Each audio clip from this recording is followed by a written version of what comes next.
Hi, welcome to our channel where we share the most intriguing stories. When Grant Ellis moved off-grid to escape the noise of the world, he didn't expect war until an HOA he didn't belong to tried to steal his land. What started with a letter turned into sabotage, conspiracy, and a battle for survival. One man, one home, one hell of a fight. I just finished tightening the last bolt on the backup battery rack when I got the letter. It was a thick white envelope taped to my front gate, sealed with the golden crest of something that called itself Sage Hills Preserve Community Association. The font alone gave me a headache. I wasn't a member of any association. That was part of the reason I'd bought this place. 5 acres of isolated Colorado dirt, no neighbors within shouting range, no bylaws telling me what color mulch to use, just me, my tools, and a house I rebuilt from the slab up after my divorce. The letter inside was even more ridiculous than the envelope. It was full of words like unauthorized dwelling, non-compliant aesthetic integration, and my personal favorite, failure to submit improvement plans to the board. The punchline: a fee schedule for non-members who wish to integrate harmoniously with the community. It totaled $5,000, due within 10 business days. I chuckled out loud and walked it straight to the fire pit behind my workshop. Burned like old pine. Then I went back inside and wrote a short, polite letter of my own. Included scanned copies of the property deed, county zoning map, my boundary survey with GPS coordinates, and the signed acknowledgement from the county that this parcel was outside the Sage Hills HOA jurisdiction. I printed it, sealed it, and drove it over to their management office. They had the kind of building that looked like it should be serving wine tastings, not property disputes. I handed the letter to the receptionist, smiled, and told her, "This is probably the most polite response you're going to get from me. Have a nice day." That was on a Monday. By Wednesday, 2 sheriff's deputies were standing on my porch. One was young, new to the job, trying too hard. The other was older, with the kind of tired that only comes from answering too many calls like this. "Mr. Grant Ellis?" the senior deputy asked, hand resting near his radio. "That's me. Can I help you?" "We got a call from a concerned resident. Claimed there's an illegally occupied structure on this property. Unsafe foundation. Possibly a squatter situation." I raised an eyebrow. "A squatter? I've been living here legally for the last 6 months. Want to see the title?" I led them inside, straight to my office. Pulled out a binder thicker than a phone book. Deed, inspection reports, engineering certification, permits. All notarized, all current. The older deputy flipped through the papers slowly, nodding. "Looks airtight." I offered them a cup of coffee. They declined, but the younger one peeked out the front window toward the street. "Lady in a beige Lexus was watching us when we pulled in. She took off when she saw you come to the door." I smiled. "Let me guess. Blonde bob, real estate tan, pearls even on a Wednesday." The older deputy smirked. "That'd be the one." I walked them out and thanked them for their time. As they left, I stood there on the gravel, arms crossed, watching the empty stretch of road and wondering just how far this was going to go. Turns out, that was just the introduction. The envelope should have been my warning. The cops on my porch, the second, but the third sign. That came wrapped in red tape and sounded like sirens. It was just after 9 on a Saturday morning. I was elbows deep under the kitchen sink, replacing the PEX line I should have swapped out a week ago, when I heard the unmistakable wail of a fire engine rolling up my gravel drive. I wiped my hands, stepped outside, and sure enough, big red truck, lights flashing, a pair of firefighters hopping out in full gear. One of them, a guy with a clipboard and mirrored shades, called out, "Sir, we received a report of a gas leak on this property. Step back, please." I blinked.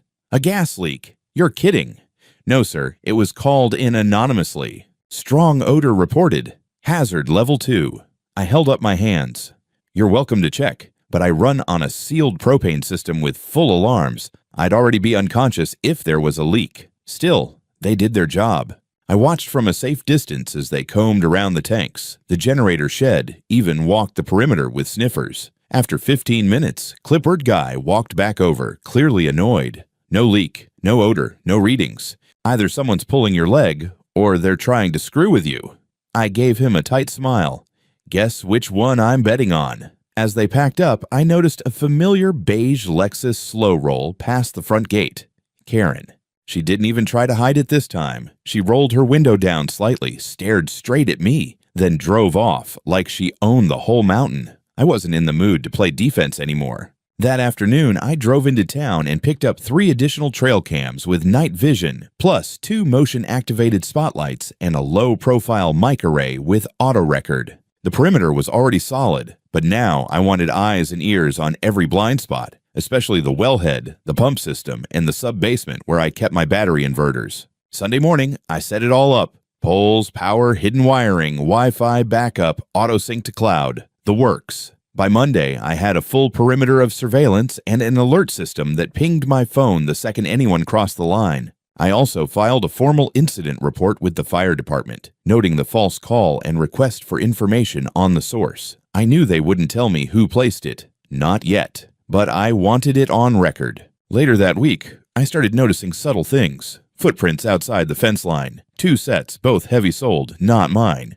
My water filter in the pump house had been loosened, just a quarter turn, not enough to cause a leak, but enough to eventually cause pressure drop. And there was a small plastic flag stuck into the ground near the north wall of the house, the kind surveyors use, except I hadn't called any surveyor. I dug around the flag. Just 6 inches down, the dirt had been disturbed recently. Clean-cut edges like a post-hole digger had been used.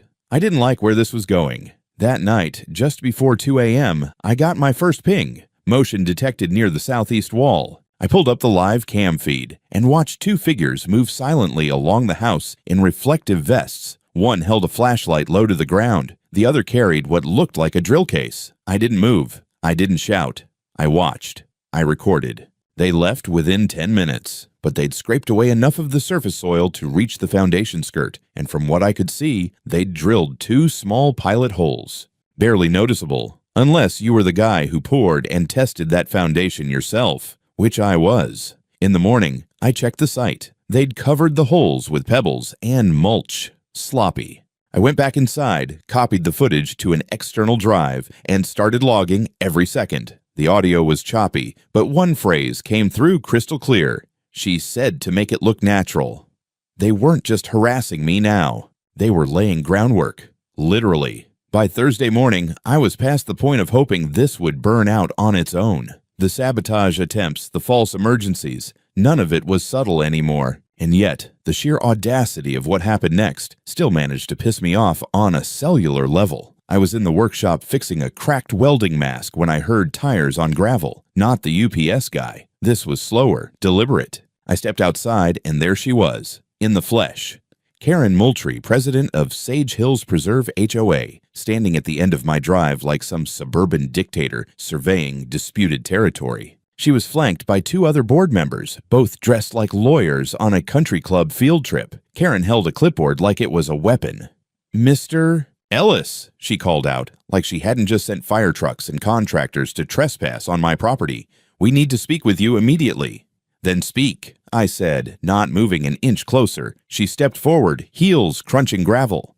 "We've received multiple reports about the structural integrity of your home. There are concerns that it's endangering the aesthetic and safety of the surrounding neighborhood. The board is prepared to issue a formal demand for evacuation pending review." I stared at her for a long second. That was a lot of syllables to say absolutely nothing. "You're not my HOA. You have no jurisdiction here. And your reports came from 2 jackasses who drilled holes in my foundation last night." Her face didn't flinch. "We'll be pursuing legal remedies." I gestured to the visible boundary marker beside the drive, a reinforced steel post sunk into concrete, installed by the county. "Remind your lawyer to bring a map." One of her lapdogs, a man with perfectly gelled hair and the personality of a pylon, piped up. "You're being uncooperative. That won't go well for you." I smiled. "You'll love what's coming next, then." I didn't bother watching them leave. I went back inside, pulled the hard drive from my camera system, and began editing the previous night's footage. A clean 5-minute clip of the 2 men, complete with infrared timestamps and their soft voices on the mic. I labeled the file 01_HOA_sabotage.mp4. That afternoon, I got a call from my HR department. I work as a private consultant for a national structural inspection firm. The HR rep sounded hesitant. "Hey Grant, this is awkward, but we got a complaint submitted to our licensing board. Anonymous, but it was CC'd to us. It claims you're falsifying engineering reports and that you lied about your certifications." Also, something about improper construction methods on your own property. I laughed so hard I nearly dropped the phone. Sorry, I said when I caught my breath. That's all crap. I can forward you my entire license package and third-party inspections. I figured, he said. But just so you know, someone's out to get you. I didn't need a DNA test to guess who. I forwarded everything, my credentials, third-party evaluations of my own house, signed reports from 2 licensed engineers. Then I added the video of the anonymous men carving up my foundation like a holiday ham. And I wasn't done. The next morning, I filed an official complaint with the county building authority, not just about the sabotage, but about intentional misrepresentation of HOA jurisdiction. I attached maps, my title history, and highlighted where Sage Hills ended, a full 120 feet before my driveway started. I also sent the same footage and documentation to the sheriff's office, labeling it attempted criminal damage to property. I made a fresh pot of coffee, leaned back in my chair, and waited. But just when I thought I had a moment to breathe, I noticed something new. A thin white plastic flag, stuck in the dirt by my generator shed. A few feet away, a matching one fluttered beside my well cap. Surveyor flags. Only I hadn't called for a survey. I didn't touch the new flags. I just stood there for a minute, staring at them like they might move on their own.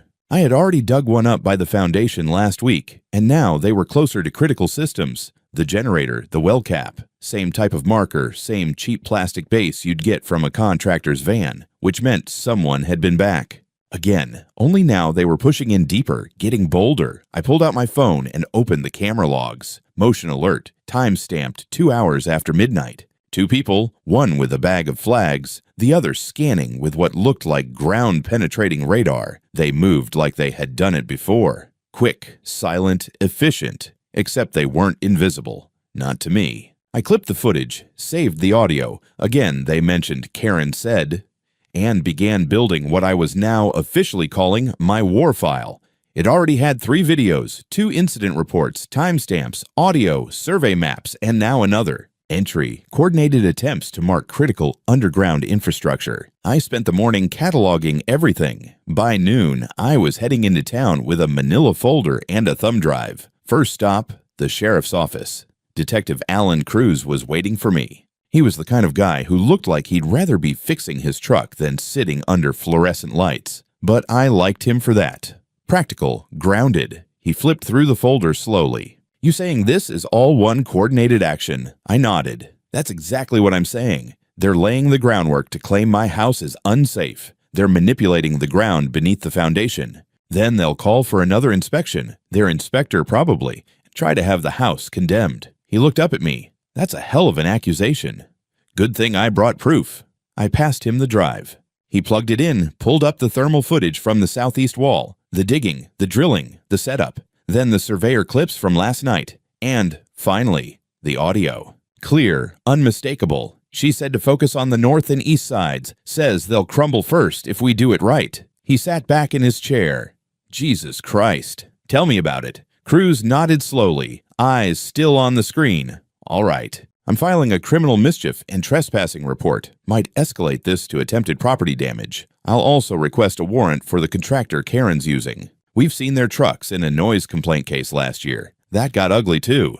Before I left, I gave him names, the HOA's preferred vendor list, taken from their own website, and a PDF copy of the HOA board roster with Karen's signature on 3. Recent contractor approvals. Next stop was my lawyer, Caroline Huxley, ex-prosecutor turned civil litigator. She had the demeanor of a cobra in reading glasses and hated bullies more than anything. Once she saw the video and the emails, her eyes lit up. We're not just filing a harassment suit, she said. We're going after them for civil conspiracy, fraudulent interference with real property, and intentional infliction of emotional distress. This isn't HOA nonsense anymore. This is sabotage. She called in her own forensic engineer that afternoon to assess the foundation. The guy was ex-military, now a structural integrity consultant for disaster recovery projects. He walked the property with a ground scanner, took samples from the subsurface where the flags were planted, and within the hour told us, they've been draining soil out slowly under this section here. Looks like an engineered subsidence setup. Pipe system, low-pressure wash, small shifts over time. Classic displacement trick. He took samples, photos, ran density scans. I watched him uncover a section where the soil had been deliberately watered to create erosion pockets, right under my water tank pad. This was surgical, calculated. They weren't trying to destroy the house outright. They wanted to weaken it just enough to make it fail inspection. Caroline wasn't smiling anymore. She put her phone down after a call with the DA's office. "I think we can prove intent," she said. "You've got evidence of trespassing, damage, motive, coordination, and the HOA has a financial interest in removing you. Property values, conformity, annexation. They want you gone. How long until we get to court?" She looked me dead in the eye. "We don't wait. We file now. Civil suit against HOA and Karen Moultrie personally. Simultaneously, the sheriff's office starts the criminal track. And we request a restraining order with immediate effect." That night, I didn't sleep much. I double-checked the generator fuel, walked the perimeter 3 times, added 2 more cams near the east wall. My dog Duke, a 70-pound lab mix, kept pacing with me, tail stiff, ears back. He didn't trust the air, and neither did I. At 2:37 a.m., I got another alert. This time, only one person, tall, hoodie, carrying what looked like a tablet and a short tool case. I let them get close, watched them kneel beside the east foundation panel and start drilling. Then I hit the floodlights. They froze, squinting into the sudden blaze. I walked out slowly with a flashlight in one hand and a .45 on my hip.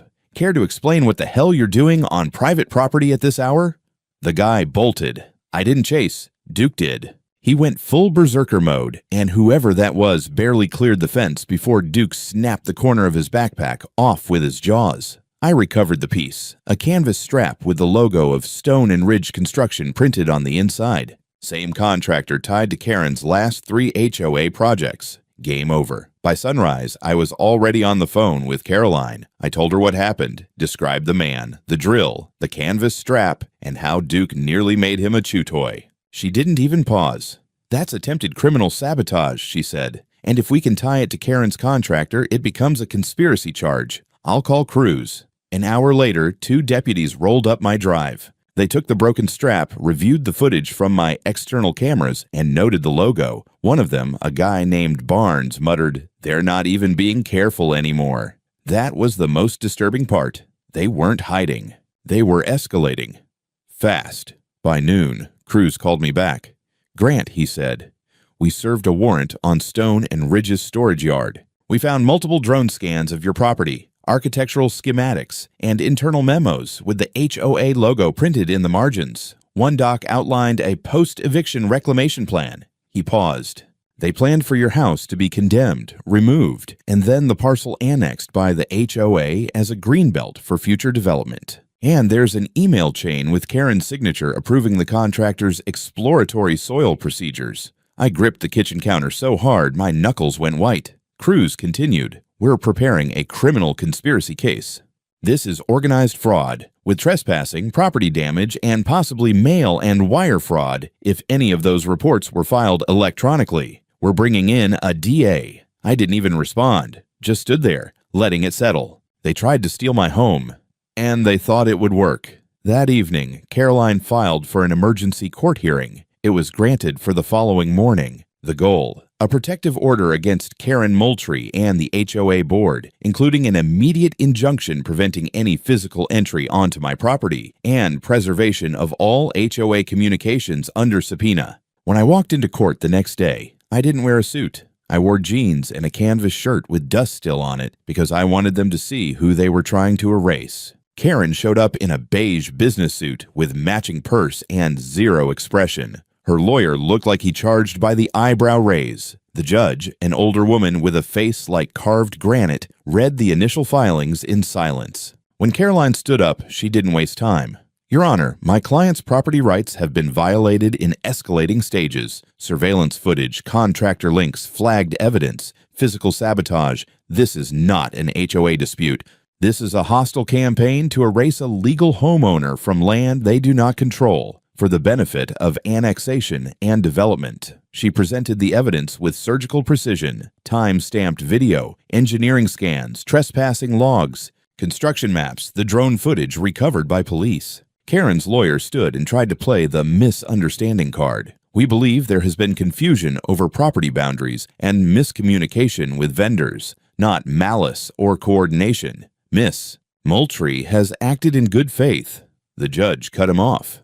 "Did she authorize foundation probing by a third-party contractor without consent from the property owner?" He hesitated. "That is under review."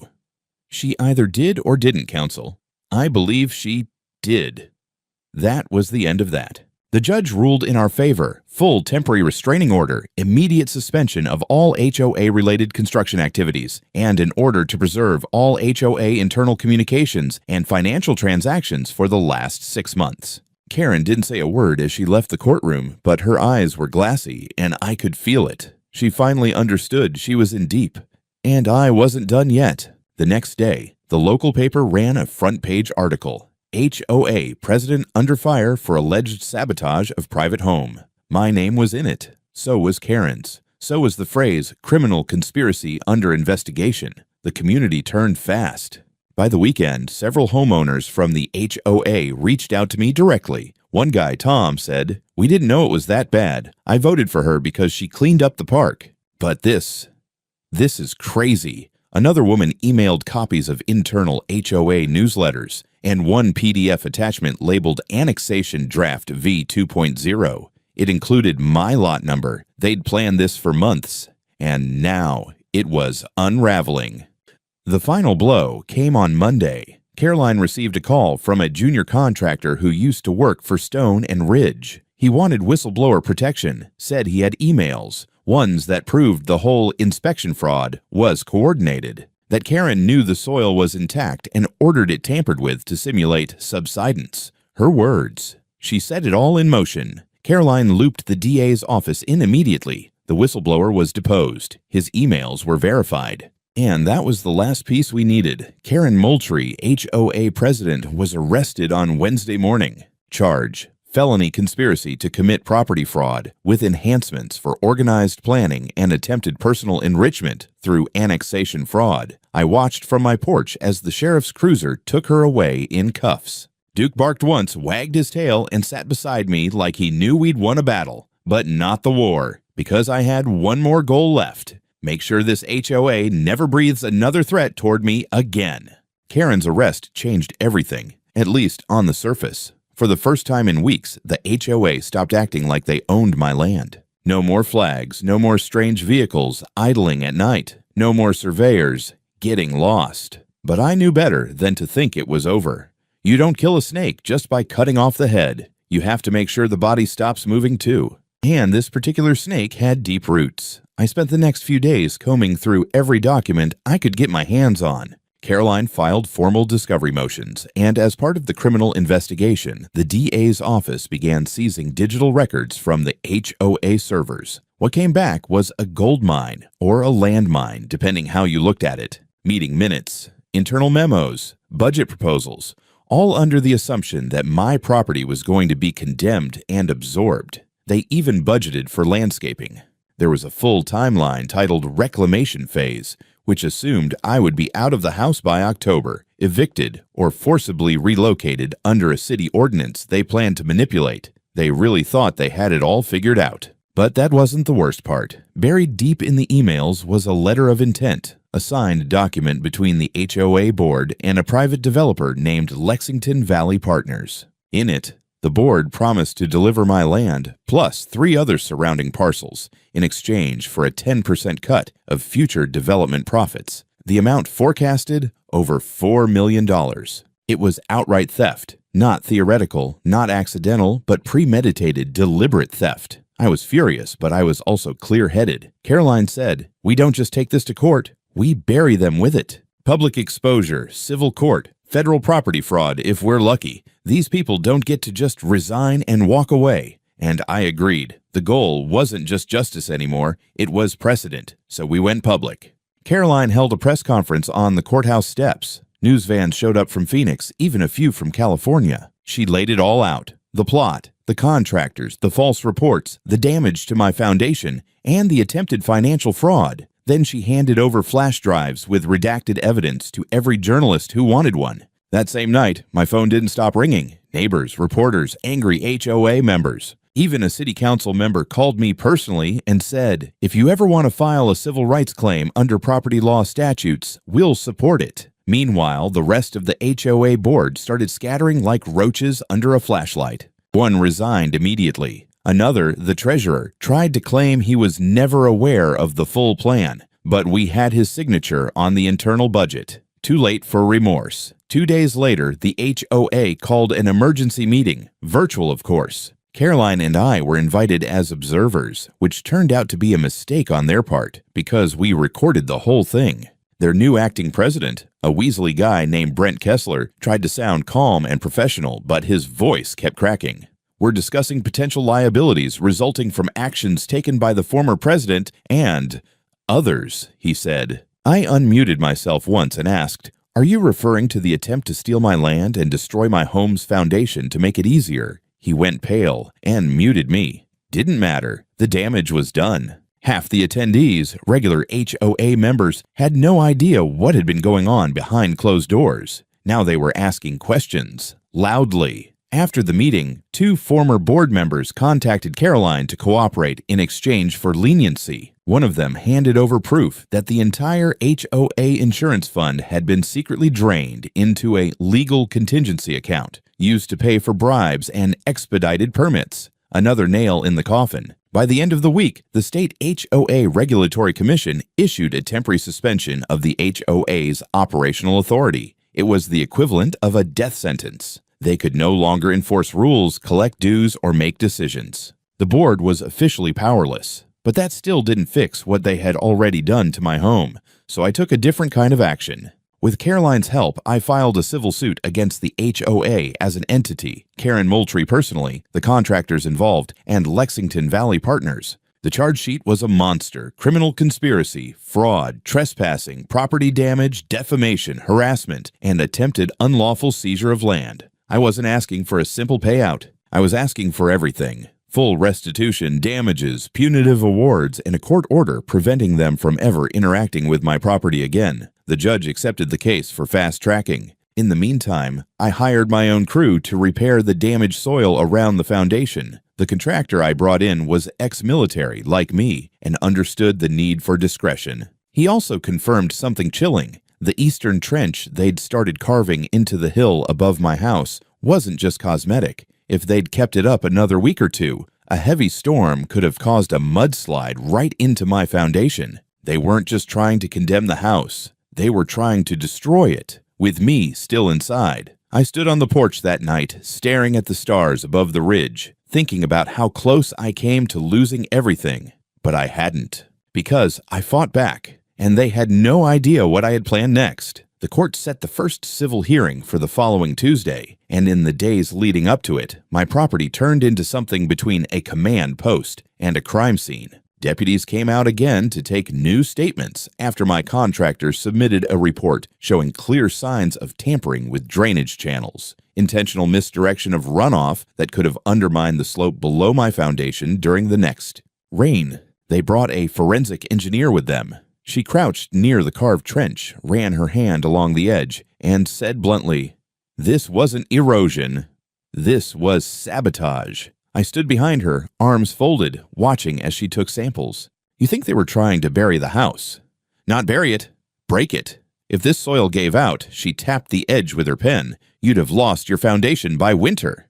That was it. I told Caroline, I want them charged with attempted destruction of a residence, not just fraud. She agreed. We added it to the lawsuit. The next battlefront opened in a completely different arena, the bank. Apparently, the HOA had used a line of credit to fund much of the unlawful construction and sabotage efforts, and they had done so using falsified collateral documents, including a forged easement over my property. When the bank learned about the fraud, they froze the HOA's accounts and launched their own internal investigation. That meant the HOA was now facing liability from 2 directions, my lawsuit and their own financial backers. It was beautiful. On Monday morning, one of the news stations showed footage of HOA members lining up at their clubhouse, demanding answers. A couple of angry homeowners shouted at the acting board members. One guy yelled, "You used my dues to fund criminal fraud." Another woman screamed, "My husband's in that contractor firm. He's innocent."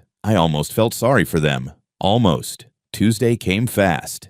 When I stepped into the courtroom, it was standing room only. Journalists, local residents, lawyers, a few HOA members who now looked like hostages at their own funeral. Karen wasn't there. She was still under house arrest pending the criminal case, but her lawyer showed up, visibly sweating. Caroline and I sat down, handed over the evidence files, and waited. The judge, a sharp-eyed man named Rourke, opened with a scathing summary. The materials presented indicate a coordinated, deliberate, and prolonged campaign to subvert the property rights of a private citizen. I find the grounds sufficient to proceed with the civil case under accelerated review. Then came the gut punch. I also find preliminary grounds to authorize punitive damages, subject to final determination after witness testimony. That meant the case wasn't just about reimbursement. It was about punishment. We were now talking about millions in damages, possibly enough to bankrupt the HOA entirely and nail Karen and her allies to the wall. The trial date was set for 6 weeks out, and in the meantime, I wasn't done making my point. Caroline and I held a town hall in the local community center. I stood in front of dozens of residents from the HOA and beyond and walked them through the evidence. I told them exactly how close they'd come to living next to a landslide, how their money had been used to fuel criminal actions, and how the president they trusted had orchestrated the whole thing with one goal: take land that didn't belong to them.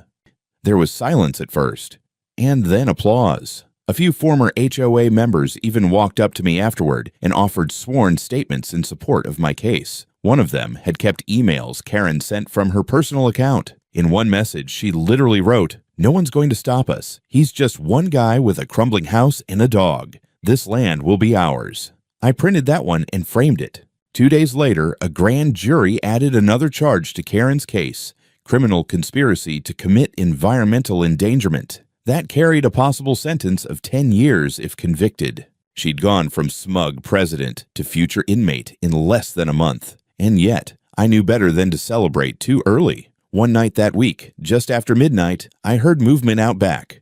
I went out with a flashlight, gun holstered, Duke at my side. Near the far end of the property, I found a bundle of survey flags and a brand new wooden stake hammered into the soil. This one with red paint and a crudely taped note: future community trail access, pending HOA jurisdiction. I stared at it for a full minute. Then I ripped it out of the ground, snapped it in half, and threw it in the burn barrel. No matter what games they tried to play next, I was ready, because the land was mine, and I'd earned every square foot. The morning of the trial, I stood on my front porch, sipping strong coffee as the sunrise bled over the Rockies.